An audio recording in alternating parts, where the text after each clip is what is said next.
Bom, para encerrar, a gente vai aprofundar um pouquinho a discussão a respeito do que define uma ditadura e o Estado totalitário.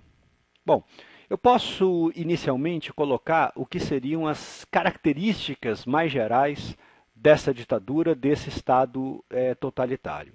Então, vamos lá.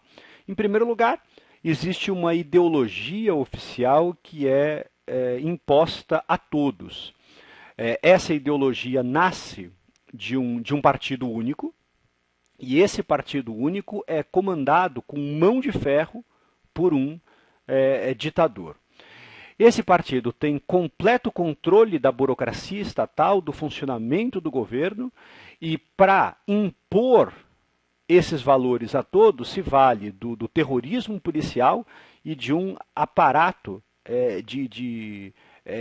repressivo militar. Quer dizer, e muitas vezes não hesita em recorrer à violência.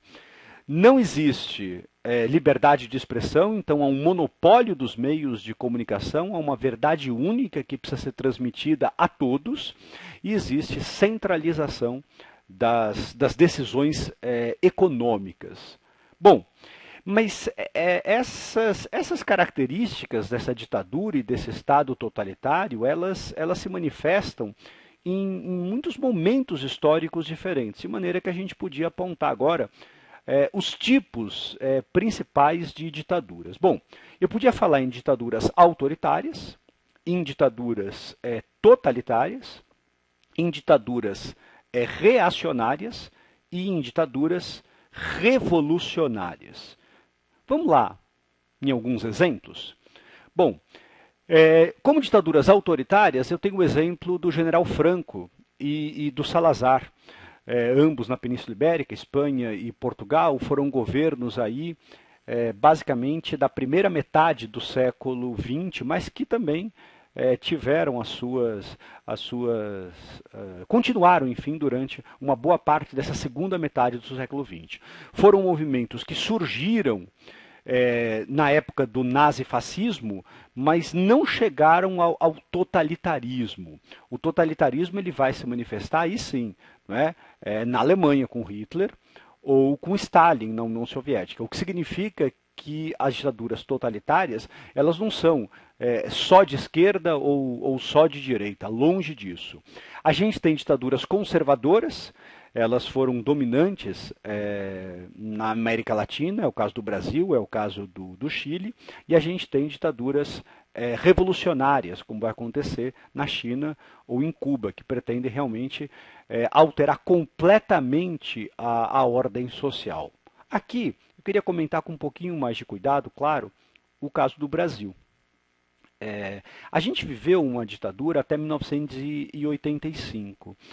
E desde então a gente tenta fazer as pazes com o nosso passado. Uma das iniciativas para isso foi, por exemplo, a instalação da Comissão da Verdade, que embora não pudesse, por causa da lei da anistia, punir todos aqueles que tivessem cometidos crimes, essencialmente os que praticaram, né, torturas, a Comissão da Verdade teve essa importância de tentar esclarecer muitas das coisas que aconteceram no Brasil. E por que esse esclarecimento é importante?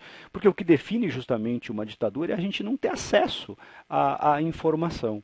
E aí a gente vê que alguns setores da sociedade, principalmente ligado aos militares, sempre se posicionaram contra essa Comissão da Verdade, como se a gente não pudesse nem esclarecer o que aconteceu.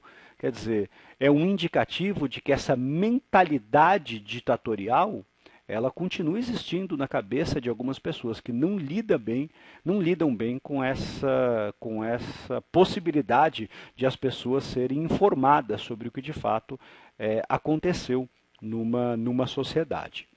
Bom, uma outra coisa que eu queria também aprofundar era essa questão a respeito do totalitarismo. Às vezes é um pouco estranho para as pessoas colocar lado a lado Hitler e Stalin, mas vamos tentar entender um pouquinho mais isso, né? Quando a gente pensa no totalitarismo, eu posso começar com uma charge da primeira metade do século XIX, que coloca aí o Hitler conversando com Stalin, e você vê pela posição dos dois, né, que na verdade eles estão armados, sinal de que um não confia no outro, tal.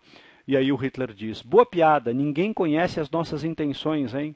É verdade, nem nós. Quando, enfim, nem se sabia, não é, se eles estariam realmente de lados opostos na Segunda Guerra Mundial ou não. Daí a brincadeira de eles serem dois bons camaradas.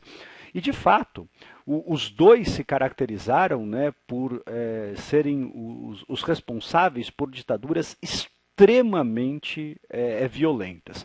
Mas existe uma diferença que você precisa conhecer entre esse totalitarismo comunista do Stalin e o totalitarismo nazifascista do Hitler e, em certa medida, também do Mussolini. E quais seriam as diferenças? Bom, as semelhanças você já conhece, mas as diferenças elas estão ligadas principalmente ao fato de a base de apoio do totalitarismo comunista serem as classes populares, enquanto no totalitarismo fascista não. A base de apoio é uma base mais voltada a uma pequena burguesia, a uma elite social. O totalitarismo comunista ele se pretende universalista, enquanto o totalitarismo fascista ele é anti-universalista, justamente porque ele traz aquela ideia de uma raça superior.